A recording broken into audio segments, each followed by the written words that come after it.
ஆன்மீக நண்பர்கள் அனைவருக்கும் அன்பு கலந்த வணக்கங்கள். இன்றைக்கி நாங்கள் ஆன்மீகம் சம்மந்தமான பதிவில் பார்த்தீங்கன்னா, தானம் பெரிதா தர்மம் பெரிதா அப்படின்னு சொல்லி தான் நாங்கள் இன்றைக்கி பார்க்க போகிறோம்.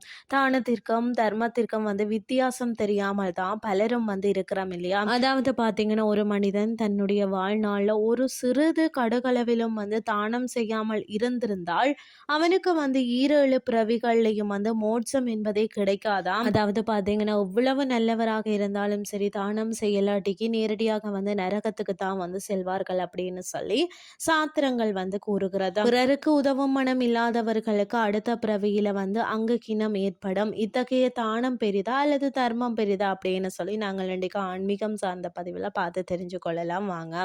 முதல்ல தானத்திற்கும் தர்மத்திற்கும் உள்ள வித்தியாசத்தை நாம தெரிந்து கொள்ளணும் இல்லையா? தானம் என்பது ஏதோ ஒரு பிரதிபலன் எதிர்பார்த்து நாம மற்றவர்களுக்கு கொடுக்கக்கூடியதாக இருக்கிறது. அதே போல பார்த்தீங்கன்னா, தர்மம் என்பது எந்த பிரதிபலனுமே எதிர்பாராமல் ஒருவருக்கு மனமுருகி செய்வதாகத்தான் இருக்கிறது. எனவே தானத்தை காட்டிலும் தர்மமே சிறந்தது என்பதை இப்போது உங்களால் நீங்கள் எல்லாம் புரிஞ்சு கொள்ள முடியும்னு நினைக்கிறேன். பிரதிபலன் எதிர்பார்த்து செய்யக்கூடியது தானமாக இருந்தாலும் இதற்கும் அதே பலன் இருக்குத்தான். தானம் தர்மம் இரண்டுமே ஒரு மனிதனுக்கு சரிசமமான ஒரு புண்ணியத்தை சேர்க்கிறது. பிரதிபலன் எதிர்பார்த்து தான் தானம் செய்தாலும் அதற்கு தர்மத்திற்கும் இணையான ஒரு பலன்தான் கிடைக்கும். எனவே ஒவ்வொரு உதவி என்று கேட்கும் பொழுதெல்லாம் நீங்கள் செய்ய தயங்காதீர்கள். அவசரத்துக்கு ஒருவர் உதவி கேட்டால் கூட இந்த காலத்துல யாருமே செய்வது கிடையாது. தர்மம் என்று வீட்டு வாசல்ல நின்றால் கூட அவர்களை சந்தேகமா தான் பார்க்க வேண்டிய ஒரு நிலைமை இருக்கிறது. பிரதிபலன் எதிர்பார்த்து தானே தானம் செய்கிறார்கள். பிறகு எப்படி தர்மத்துக்கு இணையான பலன் கிடைக்கும் அப்படின்னு சொல்லி யோசிக்கலாம். பிரதிபலன் எதிர்பார்த்தாலும் ஒருவர் கேட்காமலேயே நாம் அவங்களுடைய நிலையை அறிந்து தானம் செய்கிறோம் இல்லையா?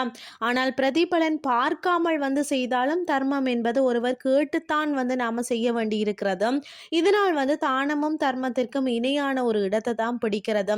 பிரதிபலன் எதிர்பாராமல் ஒருவர் கேட்காமல் அவர்களுடைய நிலையை அறிந்து நாம செய்யும் தர்மமே தலை சிறந்ததாக இருக்கிறது.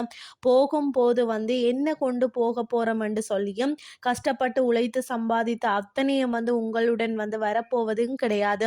மேலோகத்துல சொர்க்கத்துல நம்ம நிம்மதியாக இருக்க இயன்ற அளவிற்கு மற்றவர்களுக்கு தானமோ தர்மமோ செய்ய பழகணும் இல்லையா? ஒரு ஊர்ல கிழிந்து நைந்து போன ஒரு அழுக்கு பிடித்த ஆடையுடன் ஒரு பெண்மணி ஒருத்தி ரோட்டோரத்துல மண்ணில புரண்டபடி படுத்து கிடந்து பிச்சு கேட்டாலாம். அதுக்கு அவளின் நிலைமையை அறிந்துதான் யாருக்குமே பரிதாபம் ஏற்படவும் இல்லையா? அருகில சென்ற ஆள் நமக்கு ஏதாவது ஒரு தொற்று விடுமோ என்று அஞ்சு யாருமே உதவி செய்யலன்னு சொல்லப்படுகிறது.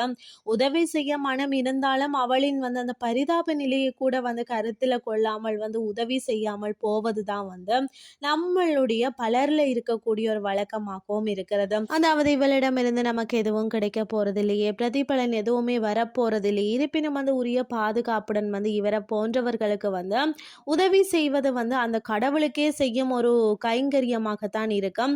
இது போன்ற ஒரு மனிதம் மிக்க செயல்கள் தான் தானம் தர்மம் இரண்டை காட்டிலும் உயர்ந்த செயலாகவும் இருக்கிறது. இன்றைய தினம் பார்த்தீங்கன்னா, தானம் பெரிதா தர்மம் பெரிதா இதற்கான ஒரு வரை விளக்கத்தை நான் உங்களுக்கு கொடுத்திருப்பேன். இந்த ஆன்மீகம் சார்ந்த பதிவு உங்களுக்கும் பிரயோசனமாக அமைஞ்சிருக்கும் அப்படின்னு சொல்லி நான் நம்புறேன். இதே மாதிரி இன்னும் மற்றும் ஒரு ஆன்மீகம் சார்ந்த பதிவோடு உங்களை சந்திக்கிறேன். நன்றி.